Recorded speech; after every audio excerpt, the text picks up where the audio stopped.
เนาะขั้นต้นทำอิฐคือการเขาจะเปลี่ยนไฟล์นี้เนาะให้เป็น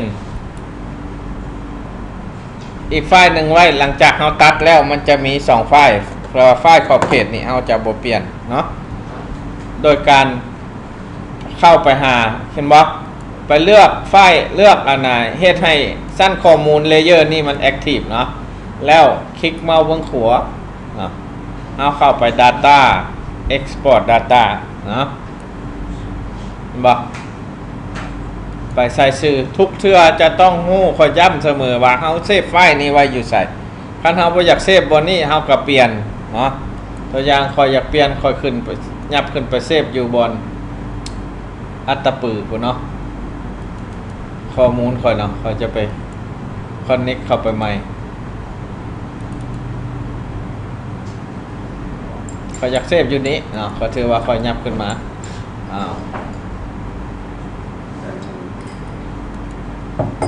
เนาะคอยจะมาเซฟอยู่นี่คอยจะเปลี่ยนชื่อคือกันอยู่นี่มันอนุญาตให้ใช้เป็นภาษาลาวใครอยากใช้ภาษาลาวก็ได้เนาะเอาบ้าน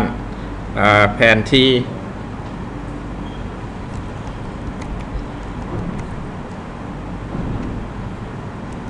การนำไส้ที่ดินบ้านอัตตปือก็ใส่เนาะว่าท่านเป็นลายไฟล์ก็ใส่ไฟล์1ไฟล์2 A B C มันอย่างกันแล้วแต่เนาะเซฟมันจะตื่นมาอยู่นี่เห็นปะเนาะว่านี่คือกันเขาจะไปเปลี่ยนให้มันเป็นสีเอาแต่สีนอกซื่อๆเนาะว่าเอาสีทึบเนาะ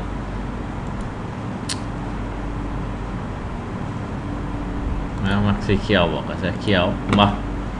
ถือว่าเขาจะแก้ไฟล์นี้ให้เป็นไฟล์ land use นั่นบ่อันนี้เขาจะไปใส่ editor นี้เพื่อว่าแบ่งเขตมันเขาจะแบ่งเขตตามเทนนี้แม่นบ่เนาะเขาถือว่าค่อยมีสแกนค่อยมีห่างไว้แล้วค่อยจะขีดหรือว่าชื่อเจ้าก็ขีดไปตามแผนที่ชื่อเจ้าขีดไว้หั่นเบิ่งไปตามนั้นเนาะ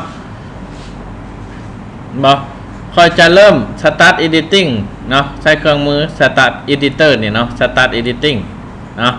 ค่อยสิเลือกเอาว่าอันนี้แม่นแผนที่การนำใช้ที่ดินบ้านอัตตปือเนาะโอเคเห็นบ่แผนที่การนำใช้ที่เป็นบ้านอัตตปือเฮาไปใช้คนละเครื่องมือเนาะเฮามีโพลีกอนแล้วเฮาไปใช้เครื่องมือคัดโพลีกอนมานี่เนาะคัดโพลีกอนทูลเนาะเฮาไปเลือกเอาหมายความมันว่ามันบ่ทันได้เลือกว่าจะสิตัดตัวใดเทื่อมันเลยบ่นะ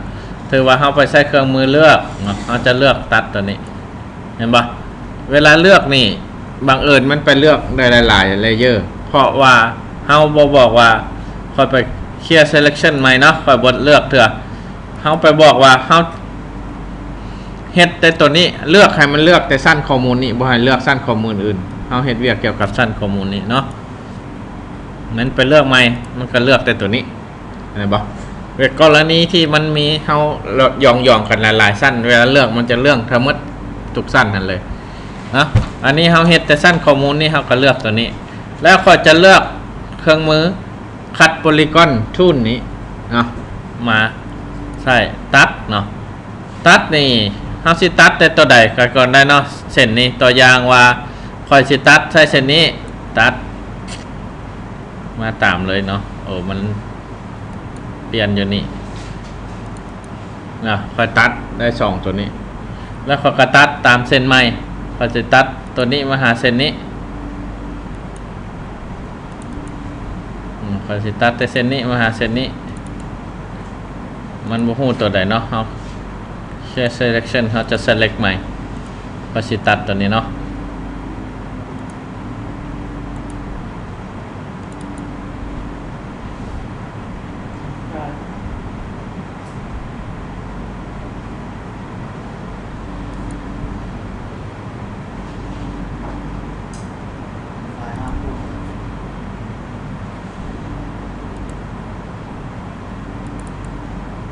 อืม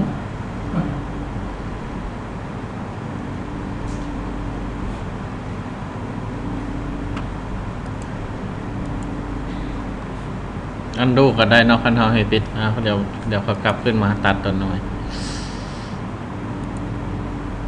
ตัดตัวนี้บ่นี่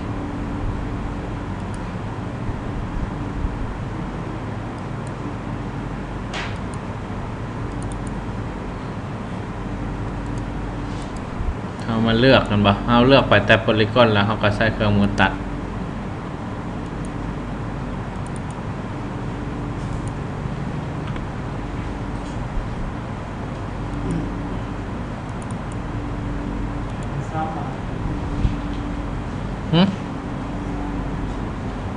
ว่าอย่างก็คลิก3 บาท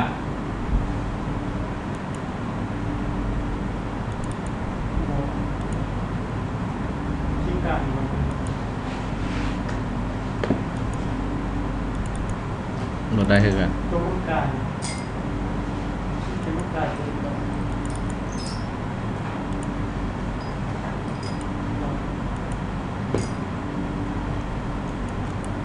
โอ้มันบอกกาย เอาคลิกเกี่ยวอีกก่อนเขาดึงกายกับว่าเป็นอย่างเนาะแต่ว่ามันจะตัดทอนมันเอาว่าท่านเลือกเนาะ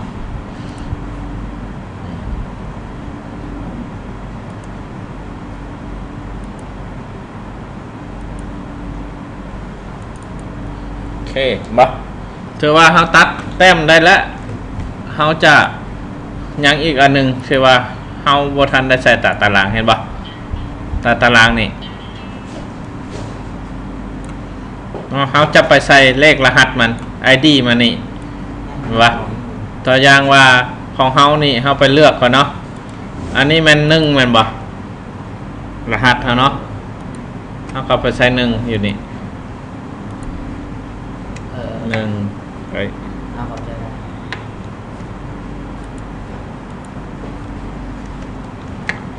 เนาะต่อไป2ตัวนี้กับตัวนี้เนาะเอาเข้าไปใส่2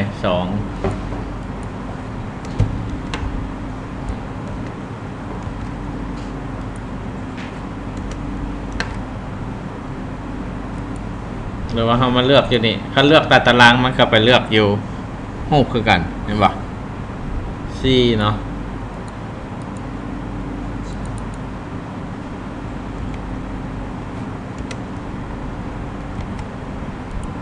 อันสุดท้ายนี่มันอย่าง3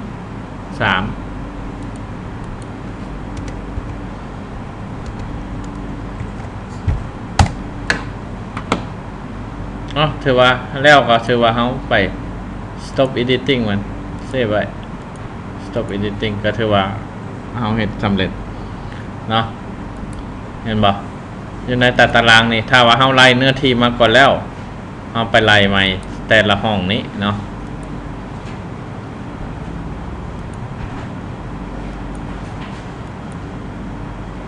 บ่เนื้อที่แต่ละห้องก็ถือว่าเขาสำเร็จเนาะเขาอยากไปเฮ็ดเป็น4แต่ละอันนั้นก็ได้บาดนี้บ่เขาไปเฮ็ดซิมเบิลโดยที่ว่าแบ่งตาม ID มานี้เนาะ1แม่นปลาไม้เขาเปลี่ยนเป็นสีเขียวซะบ่เนาะ2แม่นดินกสิกรรมใช้เขียวอ่อนหน่อยนึงบ่เนาะ3แม่นพื้นที่ปลูกสร้างพอสิใส่สีแดงเนาะ4แม่นน้ำ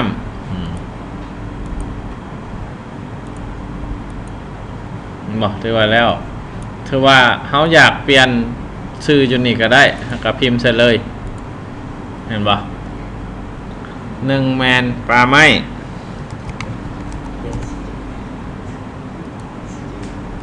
2แมนดินกสิกรรม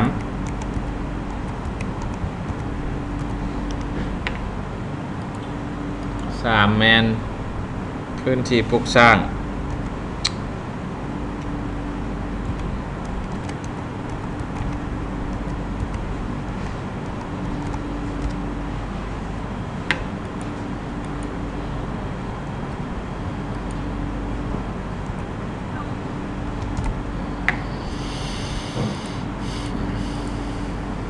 นี่ถือว่า